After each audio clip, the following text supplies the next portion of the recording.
Good morning. Morning. You know, we're gonna make this an all-inclusive video. It's gonna be a shit ton. So that said, we're gonna start off with a sign language lesson. It's a mini lesson, small lesson.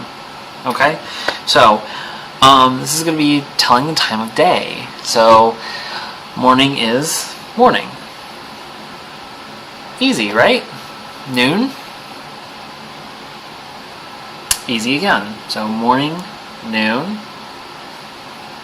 afternoon. So, and as it gets later, you go into night, and then night is just down. There's actually a really cool sign for it. It's, hold on, let me go ahead and back out real quick. All day and all night. So I am losing weight, and I'm really happy about it. I'm doing intermediate fasting, where basically I eat one meal a day, usually in the afternoon, and it feels good. It does. Now, second thing that we're going to do is we're going to talk about HIV criminalization. HIV has several laws in several different states, and that's why I'm keeping my glasses on, because I have the research pulled up here from the CDC, Center for Disease Control and Prevention. In total, there are 67 laws in different states that have that basically govern how people living with HIV should go about their business. So they've been enacted in 33 states. That's how many. 33 states have laws on the books that basically say, hey, you have to, this can't happen. This can't happen. On the federal level, there is, of course, the blood donation. That's easy. I mean, that's understandable. Honestly, it's why gay men can't donate blood. This is blood. It's like a syringe, except for you're pulling out. But I'm going to go ahead and go over these real quick. So 33 states have laws about HIV. In 24 of the states, there's a law that requires a person that's living with HIV to disclose their status to a sexual partner. And then 14 states require disclosure to needle sharing partners. So if you're doing illegal drugs, then you have to disclose your status to the person that you're basically sharing drugs with.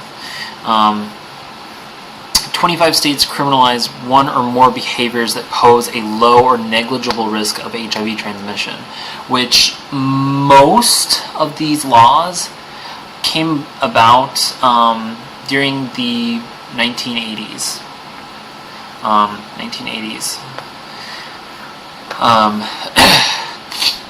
They basically, it was a huge scare.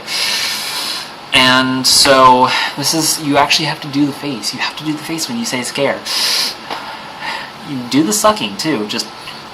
I didn't do it then, but you have to make the face.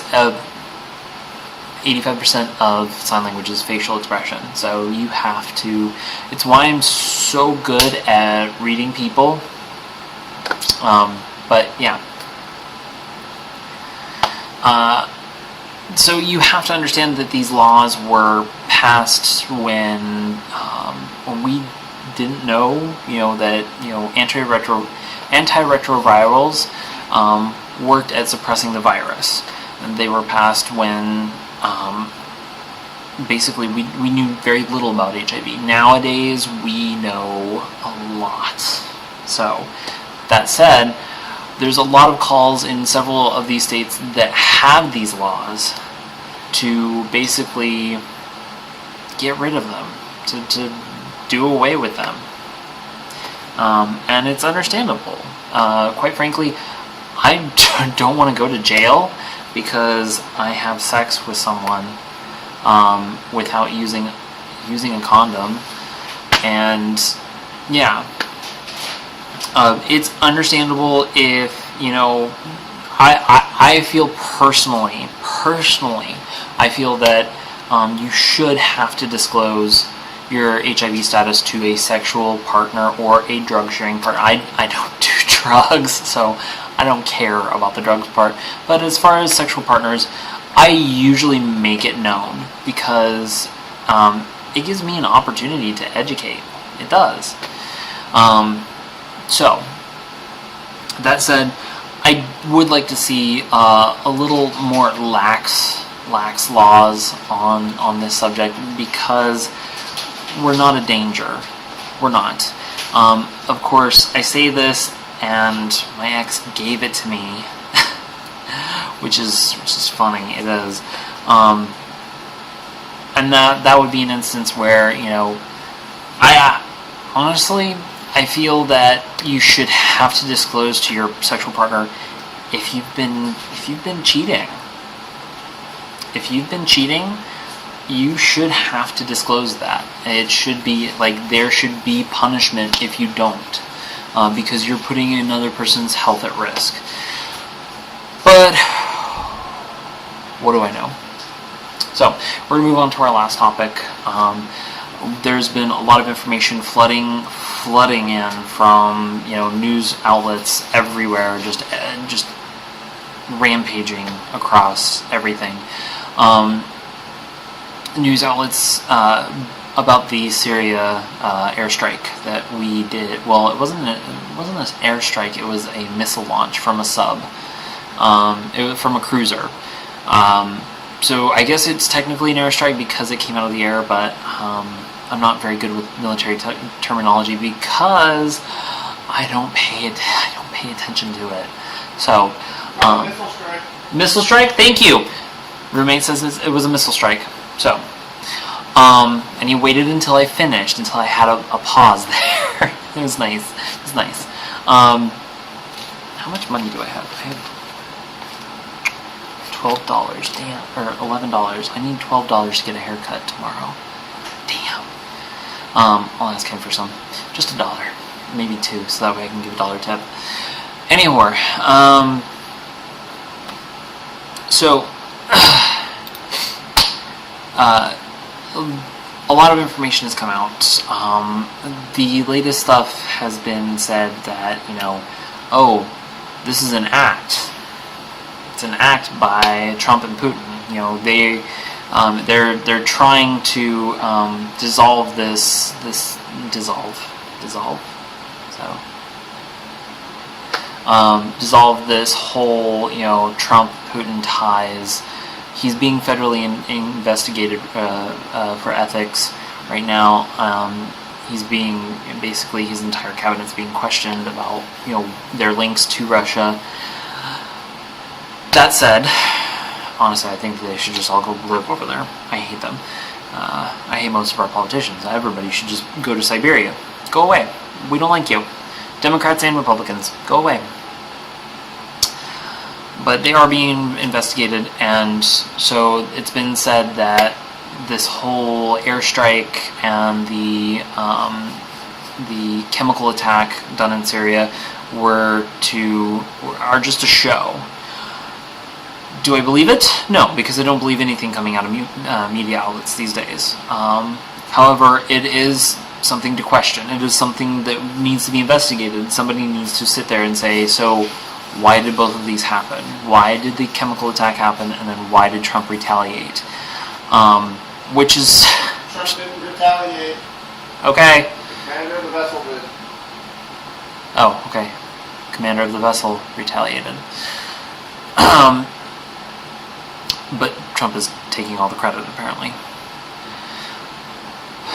That said, as far as all of this is concerned, I don't know who to trust at this point. I don't trust anybody. I would have to go and question people myself. I would need to go find out who did the chemical attack, ask them why, find out if they have ties to Russia, and if they do, then that obviously means that it may just be a show. Issue is the same.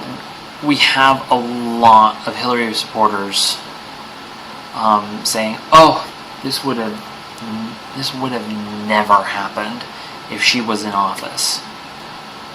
This is office. You can make O's. Make a square, basically.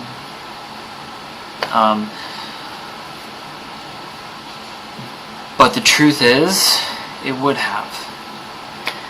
They're both working for the same people. They are. They're working for themselves. And Hillary had just as much reason to go in and bomb Syria as much as Trump says that he has as well. So, given that, please stop looking to these leaders. Please stop looking to these leaders and holding them up on a pedestal, because they should not be there. They shouldn't. They are horrible for this country. All of them, pretty much. There's a few good ones. I mean, Brian Sims in Massachusetts, amazing. He's an amazing politician, and he's done so much for that state. He's been governor or senator. No, he ran for senator, but he backed down. But he's been governor for a while now, and he's done a good job. He's a diamond in the rough, though. We need more people like him. So, that said, he went back to his room now. So, that said, I implore all of you to continue questioning whatever you see in the news, because quite frankly, most of it's it's gonna sound plausible. It's gonna, you're gonna sit there and say, that sounds right. But it may not be. So do your own investigation. Read. I'm trying to fix the screen. There we go. Read.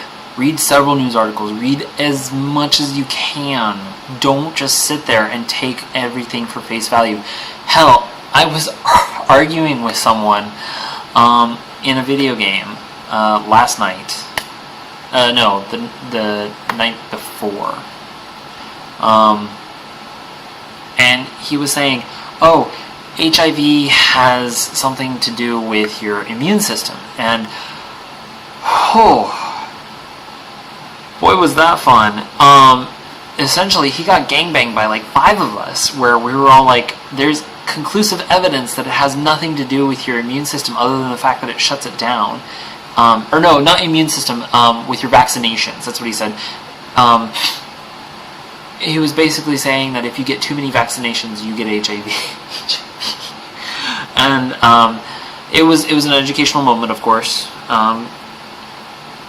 But like 4 other people jumped in with me and were like, no matter how many vaccines you get, you're not going to get HIV.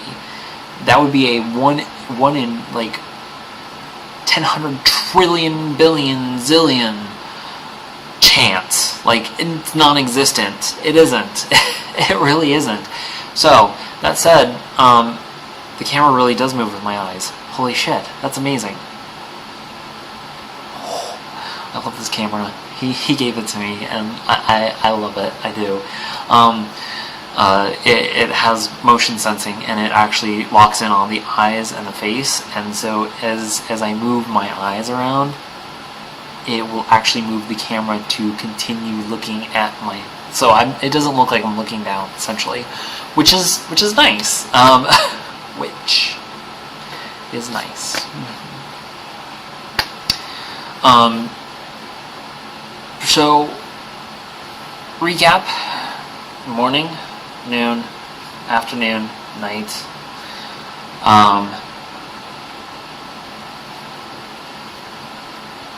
We need more lax laws for HIV criminalization. We're talking people go to jail for having HIV and not disclosing their status, that kind of thing. That's bad. It is. We're talking like prison, like 5 to 10 years. In fact, here, let's just do a quick. Let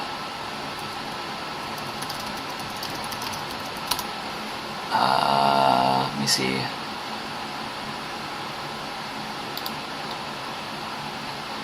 Here we go. So, there we go.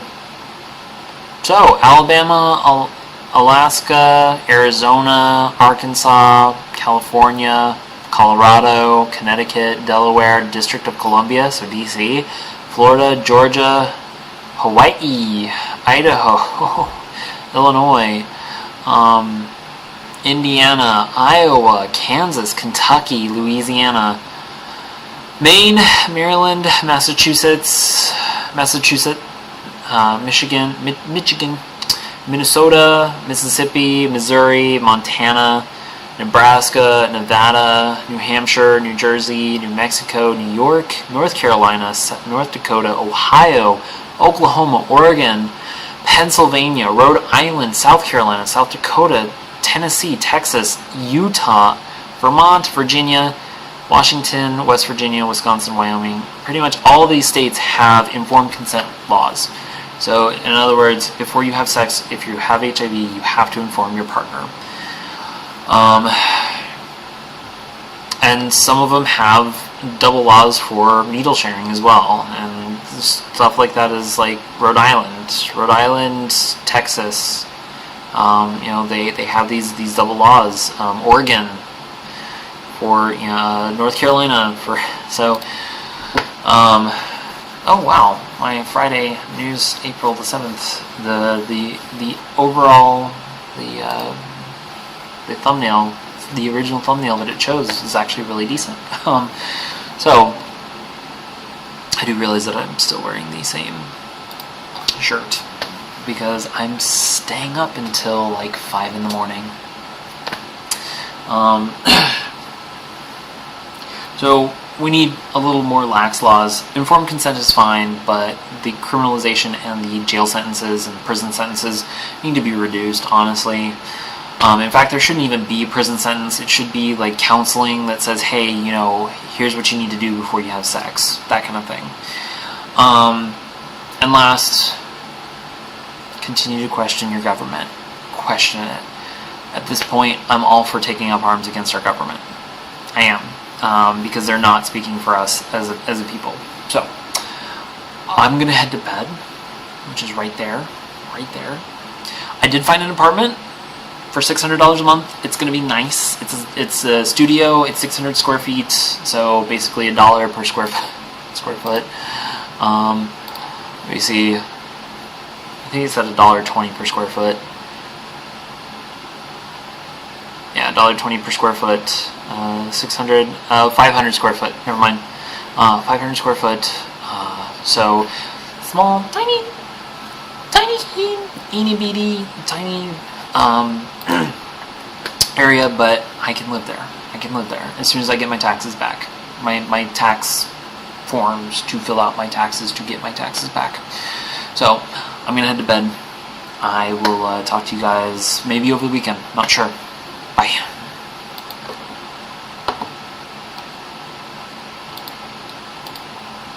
Okay, now goodbye.